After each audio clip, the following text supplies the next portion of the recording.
मन को लेकर बहुत भ्रांतियां फैलाई गई है। जब व्यक्ति शांति की खोज में निकलता है, अध्यात्म की खोज में निकलता है, तो सभी तरफ से एक उत्तर दे दिया जाता है, चाहे वह कोई भी मार्ग हो, कि मन माया है, मन मोह है, ये मन ही दुख की जड़ है। अब सोचिए कि इतने समाधान देने के बाद भी क्यों मनुष्य दुख से मुक्त नहीं हो पा रहा। ऐसा नहीं है कि सत्य कहा नहीं गया है, सत्य को हर युग में, हर कालांतर में स्पष्ट रूप से कहा गया है, लेकिन उसका विस्तार और व्याख्या सही नहीं की। मन को दोषी बना दिया, मन को कल्परेट बना दिया, मन के प्रति हीन भावना हम सभी के मन में भर दी गई। लेकिन मन तो ईश्वर की दी गई वह शक्ति है जिसके बिना परमात्मा को जानना असंभव है।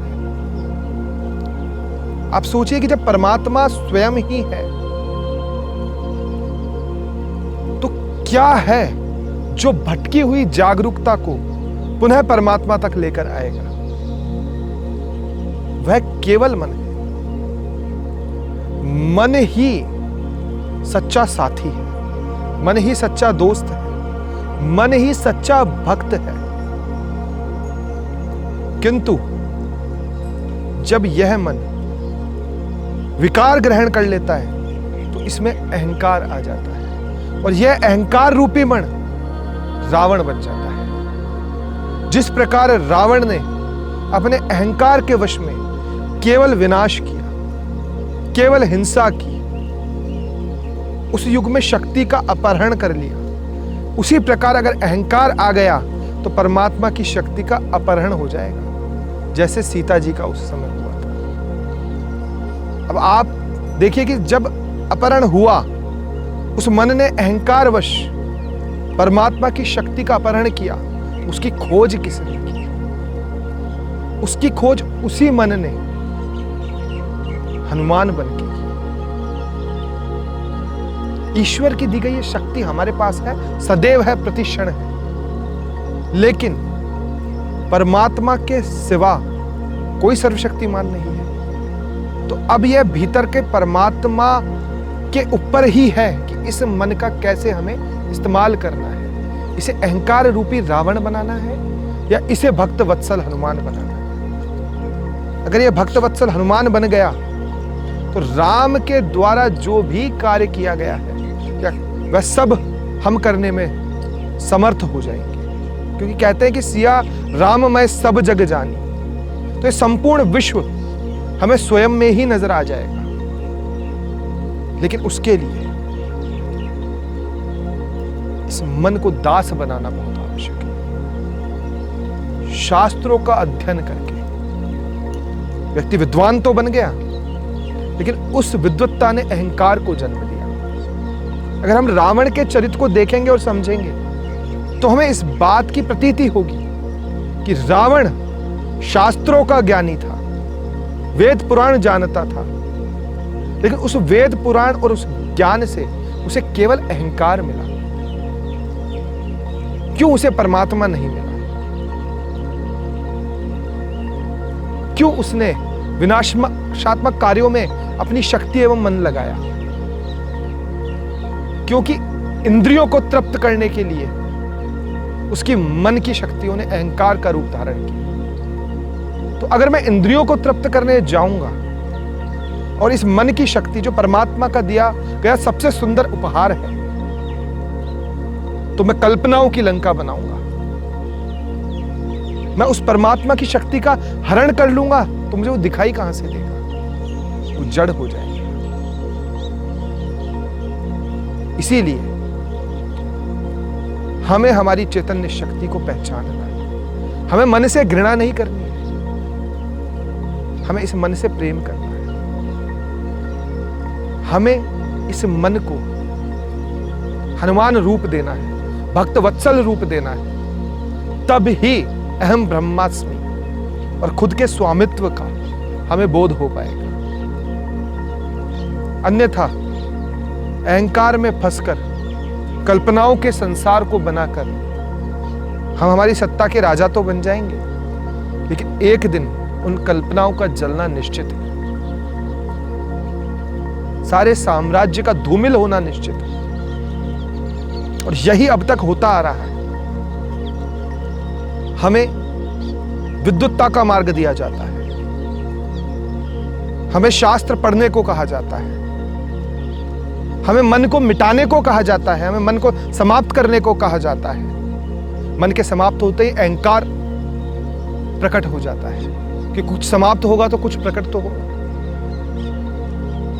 जब मन की सत्ता समाप्त हुई तो वहां पर अहंकार की सत्ता शुरू हुई, जिसने हमें दैत्य बना दिया, जिसने हमें राक्षस बना दिया, जिसने हमें परमात्मा की विपरीत शक्ति बना दिया, परमात्मा के विपरीत लाकर खड़ा कर दिया। जिस खोज में हमारा जन्म हुआ था, उस खोज को भूलकर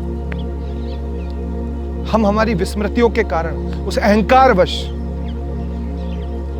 केवल कल्पनाओं में उस अहंकार और इंद्रियों की तृप्ति करते रहे, कभी भी परमात्मा तत्व तक नहीं पहुंच पाए। हनुमान की भक्ति करके और बाहरी भक्ति कर कर भी हमें अहंकार को ही जन्म दे रहे हैं।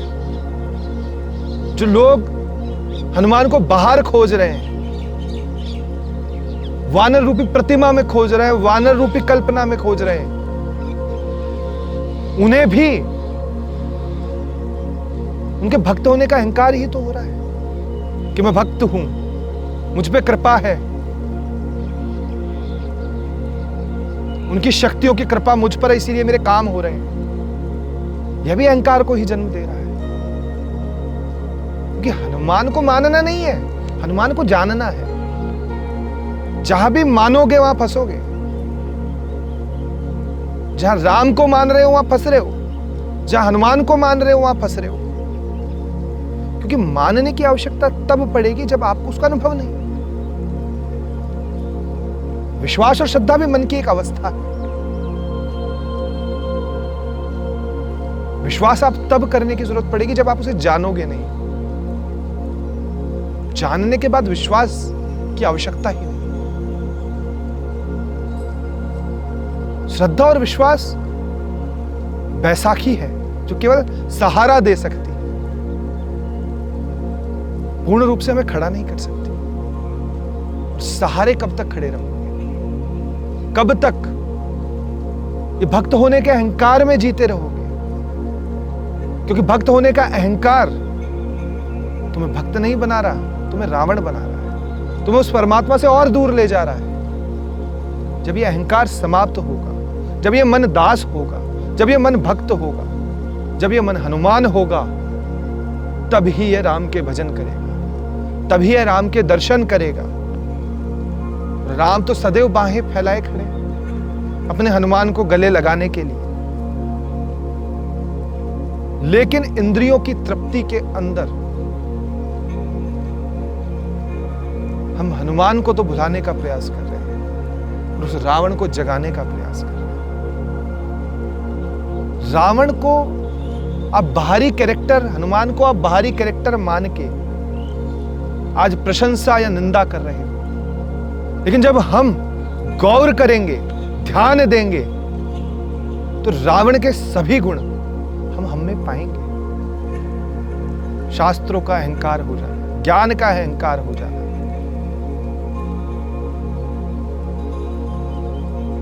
महादेव का भक्त तो रावण भी था। अगर भगवान की भक्ति से ही भगवान की प्राप्ति होनी थी, तो क्यों फिर रावण का यह हश्य हुआ?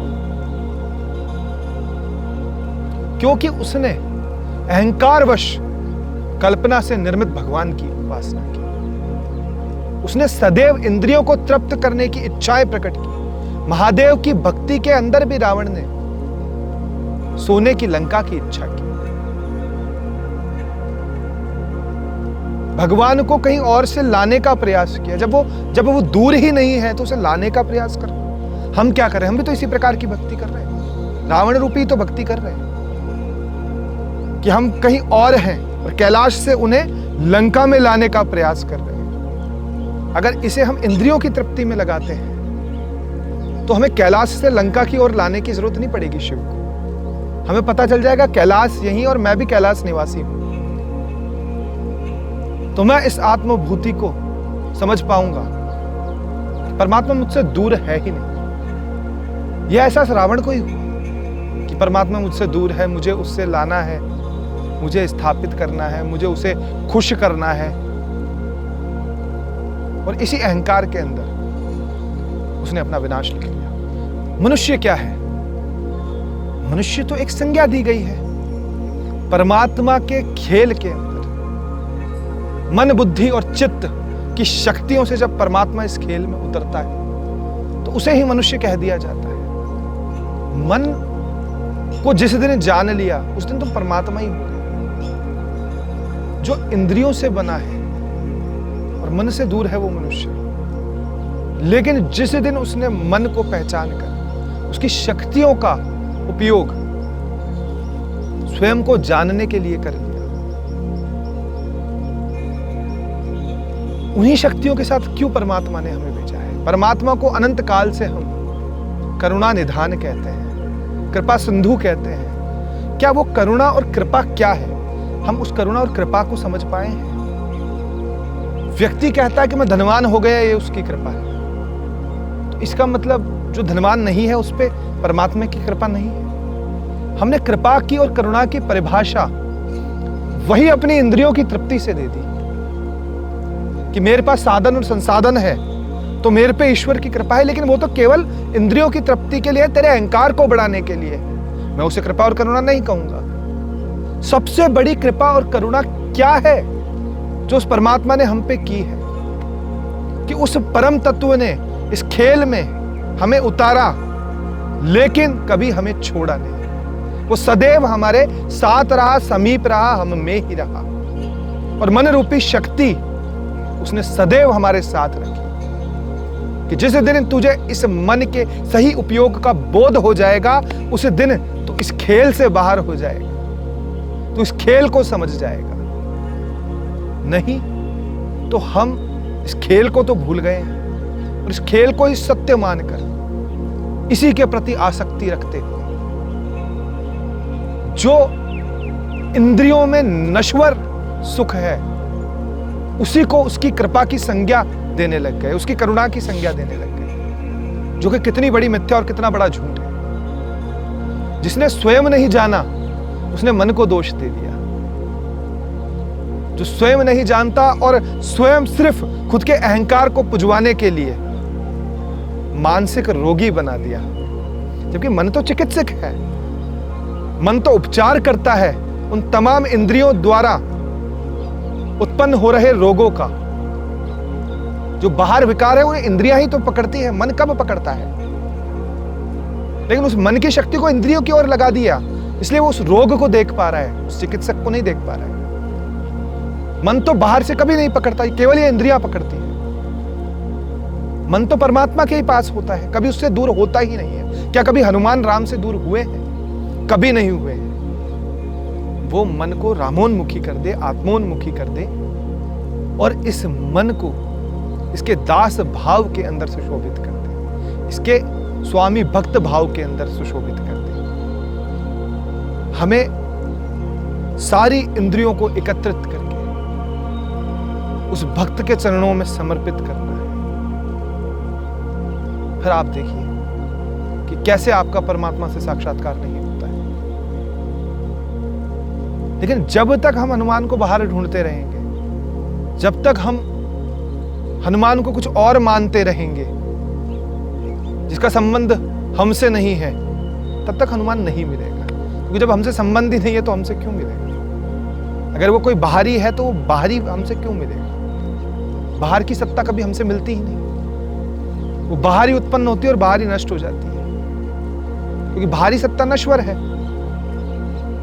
संसार जिस प्रकार से नश्वर है उस प्रकार से संसारी हनुमान भी नश्वर है, लेकिन शाश्वत हनुमान सदैव हमारे साथ है। उसकी उपासना हमने कभी नहीं की।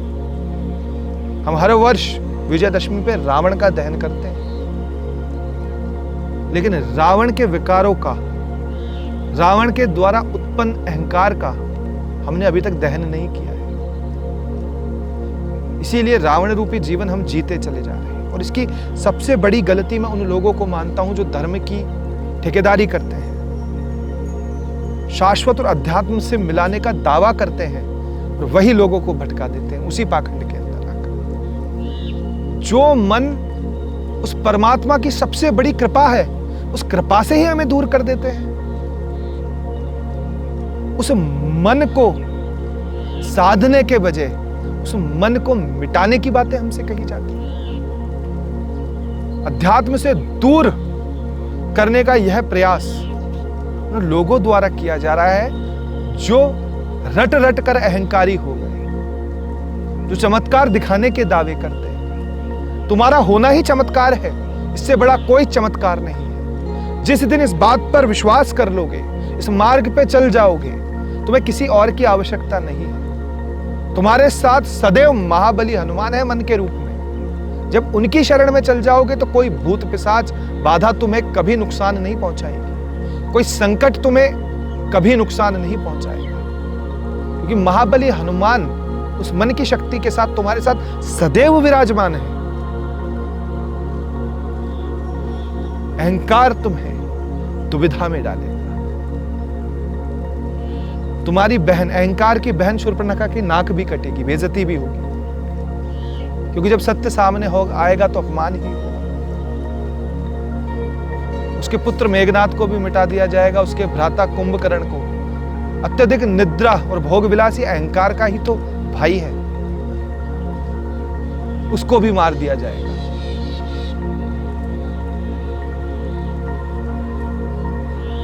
तो उस अहंकार को भी बुद्धि रूपी विभीषण बार बार समझाता है। बुद्धि रूपी विभूषण बार बार उस अहंकार रूपी रावण को समझाता है कि तू शरणागत हो जा, तू शरणागत हो जा। लेकिन वो अहंकारवश शरणागत नहीं होता। तब मन रूपी हनुमान को, विभीषण को राम से मिलाना पड़ता है। तो जब बुद्धि और मन परमात्मा से मिल जाती है तो अपने आप अहंकार और रावण का वध हो जाता है। यही हमारे शास्त्रों और रामायण का सार है।